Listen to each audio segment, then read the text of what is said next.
du plan dit de redressement économique et social dans un pays asphyxié par une économie atone, ébranlée par la chute du pouvoir d'achat, le chômage des jeunes massive, la suppression abusive d'emplois, la hausse du nombre d'arrêts et la répression brutale de toutes ces forces progressistes en vue d'installer du parti. Le plan de redressement présenté par le Premier ministre et dont le décryptage a été curieusement assuré par le président de la République à un sinistre renversement de notre constitution et la traduction concrète des errements et tâtonnements sans fin d'un pouvoir sans vision, sans cap et sans solution claire. Pire encore, à un très petit niveau, ce plan est illégal. Il est d'abord en sélection comme référentiel de notre pays, en lieu et place baisse d'une loi de la République votée par l'Assemblée nationale. Il l'est ensuite parce que notre loi fondamentale, notre Constitution, à son article 42, indique clairement, de manière sans équivoque, que le président de la République détermine la politique de la nation. Or, des mots même du président de la République, le presse a été conçu par le Premier ministre et ses équipes. Il est enfin par le cadre d'expression de l'exercice. Cette démarche ridicule devant un parti d'affilée participe de cette posture de défiance et de négation des institutions républicaines, clairement assumée par le pouvoir national. S'agissant du contenu, il renvoie aux heures les plus sombres de notre histoire, car ce plan ne signifie ni plus ni moins qu'un ajustement structurel volontaire dont les conséquences sont catastrophiques pour les entreprises et les ménages. Sous prétexte d'atteindre l'objectif de réduire le déficit à 3% en 2027, ce plan va asphyxier les travailleurs, les précaires, les artisans, les paysans, les femmes, les influenceurs, etc., sans offrir aucune perspective en matière de sécurité nationale, d'accès à l'électricité, à l'eau potable, aux routes praticables, au crédit et aux formations adaptées. Avec ce document, le gouvernement va affecter négativement le transport avec les taxes à l'importation et les droits d'assises, les loisirs à travers les jeux de tabac, le monde rural avec les taxes d'importation à l'exportation sur les produits agricoles et le foncier rural, les activités stratégiques de l'État pour l'essentiel déjà sous concession, la cession des actifs fonciers, notamment en zone rurale, la téléphonie avec les taxes sur l'importation des téléphones, le registre humain, les interventions et licences de téléphone. Nous attirons l'attention du peuple sur un domaine qui relève de la sécurité nationale.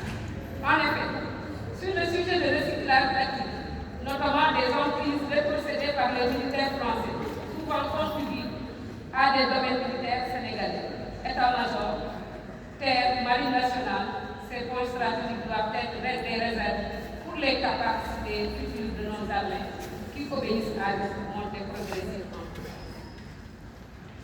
Le gouvernement espère mobiliser 600 milliards à partir du monde rural, sous prétexte de lui délivrer un titre dont la nature reste et non seulement irréaliste, mais surtout profondément injuste. Ce monde rural, qui concentre l'essentiel des terres du domaine national, est peu vulnérable et déjà privé des bourses de sécurité familiale qui assuraient beaucoup au filet de survie grâce à la vision sociale du président Macky Sall. Désormais, le régime exige du monde rural de contribuer pour 600 milliards de francs CFA, c'est-à-dire l'équivalent de 5 campagnes agricoles, alors même que les paysans n'arrivent même pas, pour une majorité d'entre eux, à financer leur part dans l'achat des semences de l'agriculture. C'est une fiscalisation à outrage sans précédent, car ceux qui seront incapables de payer deviendront des proies faciles pour les prédateurs fonciers. On prétend leur donner un droit, mais en réalité, on organise leur dépossession, future avec un risque réel de privatisation des zones de terroir, qui sont pour l'essentiel des terres à usage agricole et pastoral. Or, la souveraineté alimentaire, tant proclamée et qui passe nécessairement par la sécurisation des terres arables, devient hypothétique. Aujourd'hui, toujours au sujet du sort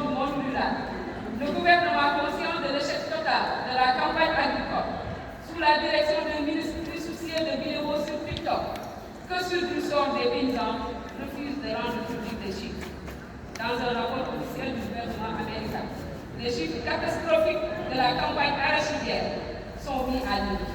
En effet, les données statistiques révèlent que la production d'arachide pour la campagne de commercialisation 2024-2025 est à 731 000 tonnes, soit une baisse de plus de 56% par rapport à l'année précédente, où le chiffre était à 1 675 329 tonnes. Ceci malgré l'augmentation annoncée en grande pompe de l'enveloppe de la campagne agricole, qui serait passée de 100 milliards à 120 milliards. À titre de comparaison, avec 100 milliards, la campagne agricole 2023-2024 a permis de récolter plus de 2 milliards 2 600 de tonnes d'argile. Le gouvernement du Sénégal choisit également de supprimer les subventions et de remettre en cause certaines exonérations fiscales au lieu de cibler les niches inutiles et les privilèges injustifiés. Ces mesures risquent de frapper de plein fouet les ménages à travers la hausse des prix des produits de base et un secteur privé fragilisé qui manque de visibilité et de liquidité. En clair, on compense l'inaction de l'État par l'effort des plus faibles, pendant que les vrais centres de rationalisation restent intouchés. Autrefois, l'État aidait les citoyens. Aujourd'hui, l'État se contente de les faire présider. On a connu l'État-providence, voici venu l'État du calvaire, un État qui ne donne rien, existe, mais n'a plus de responsabilité. Mesdames et messieurs, en termes de chiffres, le plan de redressement annoncé tantôt à 5 667 milliards, tantôt à 6 202 milliards. Cette différence de plus de 500 milliards montre l'absence de sérieux et l'amateurisme du régime. Globalement, tous les chiffres annoncés sont erronés, confus et contradictoires. Toujours dans l'opacité du gouvernement, le gouvernement reprenant la banque Barclays évoque une dette de 119% sans que ce chiffre ne figure dans un document officiel. Or, pour la Cour des comptes, dans un rapport que nous contestons du reste, la dette est estimée à 99% du PIB. C'est pour maintenir le flou et la confusion que le gouvernement refuse de publier depuis juin 2024 des bulletins statistiques sur la dette. La vérité est que ce régime a emprunté 10 200 milliards en 2 ans et a investi pour 2 milliards seulement en 2025. Dans le volume de financement du plan, l'effort budgétaire de l'État ne dépasse pas 100 milliards, soit 2% du total, comme si on demandait au peuple de relancer seule l'économie, pendant que l'État se contente de commentaires et de promesses confortablement jaloux de son confort et de ses privilèges. Le gouvernement sanctuarise son train de vie pour élaborer le plus grand plan de matraquage fiscal à destination des entreprises et des ménages, des agents et des fonctionnaires du secteur public, ainsi que des travailleurs du secteur privé, des travailleurs du secteur informel et ceux du monde rural. Le plan ne renseigne sur la répartition des ressources sur les 3 ans, de mise en œuvre encore moins sur les secteurs cibles qui renseigne avec une nette contradiction sur la répartition des recettes fiscales qui résulterait de l'injonction des recettes collectées de 4 605 milliards. Il s'agit d'une démarche non seulement injuste, mais profondément hypocrite. Cela revient à faire porter le poids de la prétendue transformation économique sur les plus fragiles, pendant que le prévenu de l'État, souvent bien sécurisé, trouve encore mille échappatoires pour éviter la baisse. Madame et Messieurs, incapable d'apporter au FMI les preuves des spéculations informelles au sujet d'un seul maquillage des comptes publics, le gouvernement lance un plan qui obéit à une logique funeste de suppression de subventions et des exonérations, tout en procédant à l'élargissement brutal de l'assiette fiscale. Il ouvre de sombres perspectives pour les populations, les entreprises, le secteur informel. De telles mesures signifient sans aucun doute possible une hausse généralisée des prix de toutes les denrées, des services de transport et de téléphonie, car toutes les taxes et redevances seront supportées par les usagers ou le consommateur. En résumé, le plan de redressement du politique comme mérite lui-même un redressement, un cinquième double. C'est pourquoi, après une analyse lucide et approfondie du plan et un examen des documents publics officiels, publiés par le gouvernement, notamment le document de programmation budgétaire économique pluriannuelle datant de juin 2025-2026-2028, l'Alliance pour la République, conformément à sa responsabilité historique, rejette ce plan dans la forme comme dans le fond. Le parti dénonce un matraquage fiscal avec un remboursement du coût de la vie, avec une dépréciation du pouvoir d'achat des Sénégalais en fait économique. Un atout calpé du monde rural, avec un danger de privatisation du foncier agricole et ses risques sur la souveraineté agricole, foncière et du pays. Un atout calpé de la jeunesse, dont les loisirs sont fiscalisés. Un saupoudrage qui nous renseigne qu'un investissement productif ne sera réalisé d'ici 2022. Mesdames et messieurs, en résumé, la présentation de ce plan relèverait d'un exercice de communication, d'une comédie déroulée au grand théâtre devant les Sénégalais, médusée par tant de légèreté, de violence flagrante de l'esprit de la République.